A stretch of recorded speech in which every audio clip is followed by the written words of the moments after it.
a riqueza que eles mesmos utilizam.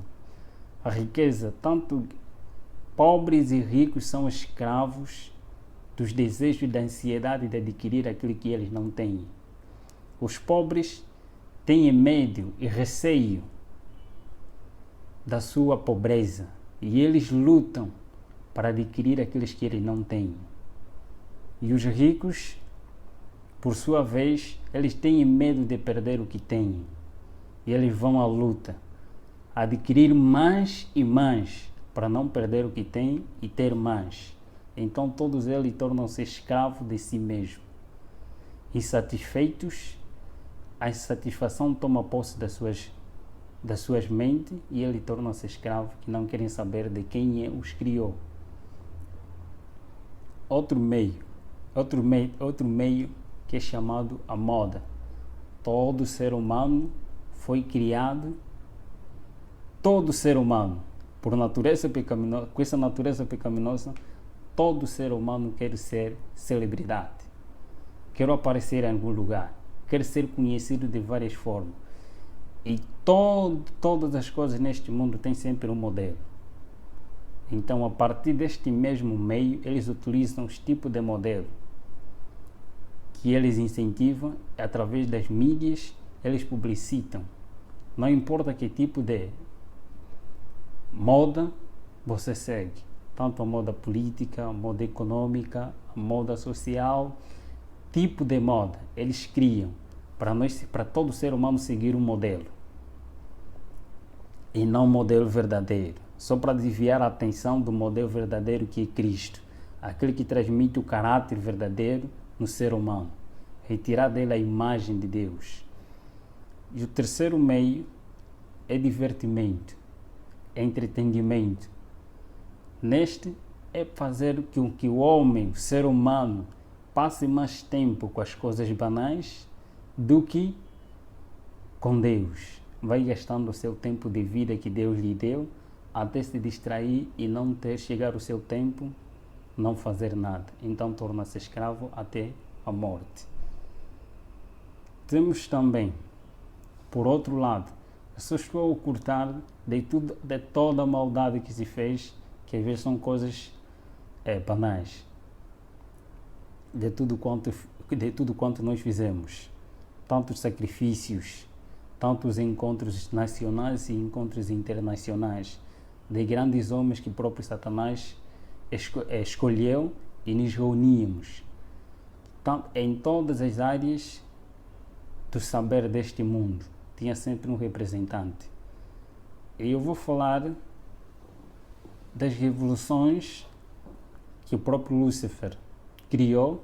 Primeiro, existem dois grandes profetas, tanto no mundo oculto como no mundo cristão. Dois grandes profetas que surgiram quase na mesma época, através de um acontecimento mundial em que outros lados também conhecem muito bem, que é a época de 1840 ou 30, nessas áreas também surgiu vários profetas que Satanás também incentivou ou levantou para anunciar e preparar a sociedade e o mundo para a vinda daquele que há de vir, que não é Cristo. Em outros lugares chamado Maitreya, mas o anticristo diz a palavra de Deus. A vinda do próprio Lúcifer. Tem que preparar pessoas para a vinda daquele que há de vir, não o próprio Cristo. E aparece também nesta mesma época uma profetisa conhecida não só pelos cristãos, mas conhecida também no mundo oculto, como a profetisa verdadeira de Deus, a chamada Ellen G. White. Os do mundo oculto reconhecem quem é ela. Ela foi uma mulher que foi usada por Deus para anunciar as boas novas do que está escrito na Bíblia e para preparar as pessoas para a vinda de Cristo. Mas também, por outro lado, é levantado Aleister Crowley. Aleister Crowley é um satanista. A princípio da sua história, também era um filho de uma família cristã na altura, mas por causa de curiosidade buscar aquilo que ele não sabia, buscou um conhecimento oculto. Satanás revelou-se a ele e foi chamado para assim lhe transmitir as 6 revoluções que irei falar aqui. Das 6 revoluções é lá onde se baseia todos os nossos ensinamentos que temos que seguir para o domínio deste mundo e preparar as pessoas não para a vinda de Cristo, mas para a vinda de Lúcifer, para receber não a Jesus, mas para receber a Lúcifer. E destas revoluções, está primeiro uma revolução industrial. Esta revolução industrial é em todos os aspectos da vida. Anteriormente, as revoluções industriais em todos os aspectos, em todos os ramos da tecnologia, tanto na ciência e em todos os aspectos mesmo conforme estou a referir. Anteriormente, tanto carros, meios de comunicação, eram com pouca aderência. Mas por causa do tempo, ele viu-se que os pobres é lá onde há mais camada que adoram a Deus em espírito e em verdade em relação aos de camada superior. Nesse caso, foram obrigados a inventar-se mais coisas para a atração daqueles que adoram verdadeiramente a Deus, através das mídias, em todos esses aspectos. E a segunda revolução está a se referir da revolução social, a inversão de valores sociais, de valores morais para a sociedade. Neste está os aspectos do que se diz a TV como a mídia, aquilo que eles mesmos, a partir da mídia, ele transmite conhecimentos e as doutrinas deles. Essa é a terceira revolução, a revolução sexual. Sexo livre para todos. A quarta revolução é a revolução de libertação, a revolução de drogas, tanto legais e ilegais, em todos os aspectos da vida. Todos que estão em cima, na sua maioria que estão em cima, eles estão obrigados a apoiar a droga. Tanto as drogas legais e ilegais, eles devem ser apoiadas e devem ser espalhadas para escravizar o ser humano. E temos também a outra revolução, a revolução religiosas, a inversão também de doutrinas em todos os aspectos da vida espiritual do ser humano, porque todo ser humano foi criado para adorar alguma coisa. E temos também a outra revolução, a revolução satânica, e aí a revolução satânica, a revolução do pacto satânico e ao mesmo tempo também revolução musical. Em todas essas revoluções, nós éramos obrigados a levar as pessoas, primeiro, a tirar as pessoas do mundo real para o mundo irreal. Nesse caso, é tirar as pessoas da lógica, do raciocínio, aquele que Deus o criou, para adorar a Deus em espírito, em verdade. Quer dizer, que tem que passar por um culto racional. Ele tem que estar bem convicto do que está a fazer. Então, para um culto emocional. Tirar a pessoa do mundo real para o mundo irreal. Tirar a pessoa do culto racional para o culto emocional. As pessoas são elevadas através das emoções, achando que a santidade é uma emoção, é arrebatamento de sentimentos, mas na realidade a santidade é obediência a Deus, não levantamento de emoções. Então também tínhamos que obedecer a regra estabelecida mesmo por eles, dos homens, desses grandes homens. Primeiro, eu fui um aluno em todos esses meios, simplesmente fui um aluno a me preparar para ser um escritor. Eu sempre recebia a visita de homens e de entidades, eu também tinha que, através do mundo político e também dos anjos, testemunhar coisas que eu irei revelar um pouquinho aqui. Por exemplo, a divindade satânica.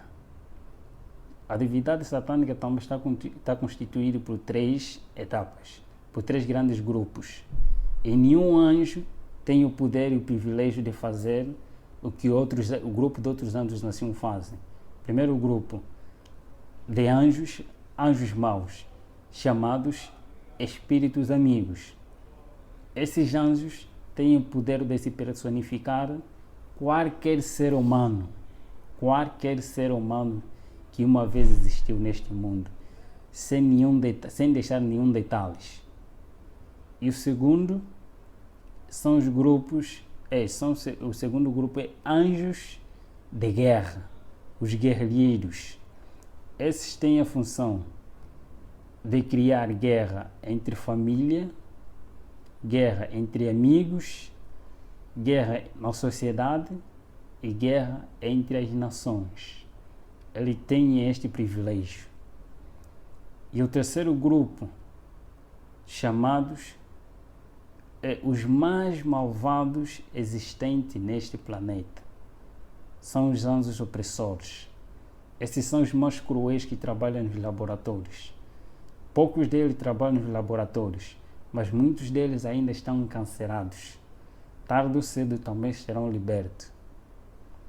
Por isso que a Bíblia assim o diz, que aquele tempo que há de vir, quando esses um dia serem libertos, os mais cruéis dentre eles forem libertos. Esses trabalham nos laboratórios. E nós testemunhávamos como que esses laboratórios funcionam.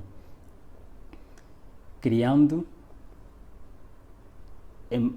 criaturas anormais, não aquilo que Deus fez, mas alterar a partir daquilo que Deus criou, fazendo um outro homem.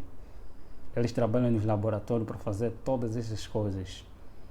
E das revelações pelo qual eu testemunhei quanto à questão da perpetuação da imortalidade da alma, quando uma pessoa morre, existe num outro lugar. Tem essa experiência vivida por mim mesmo, que eu mesmo testemunhei com meus olhos, foi de alguém, enquanto os seus familiares estavam na sua inocência, eles matam primeiro um animal e este animal é posto diante de todos, todos aqueles que não fazem parte deste mesmo pacto, eles vão ver como ser humano, vivo. Todos eles vão ver porque é hipnotizado a sua visão. Eles vão ver que é mesmo a pessoa tal que faleceu, é mesmo ela, mas na realidade não é ela. É retirado essa pessoa para posto num outro lugar, é levado numa outra cidade. E ali as pessoas vão enterrar, a família vai enterrar essa pessoa, que é o animal na realidade, mas eles vão ver como uma pessoa é enterrado, na realidade enterraram um animal, mas não é a pessoa. A pessoa continua a viver num outro lugar. E quando eles querem anunciar que fulano de tal está a viver em outro lugar como um escravo, está a viver como tal, ele aparece em forma conforme eles mesmos viam, carne e osso, mesmo ele. Mas na realidade, eles enterraram um animal, um objeto. São estas visões. Os laboratórios também, guerra que nós testemunhávamos,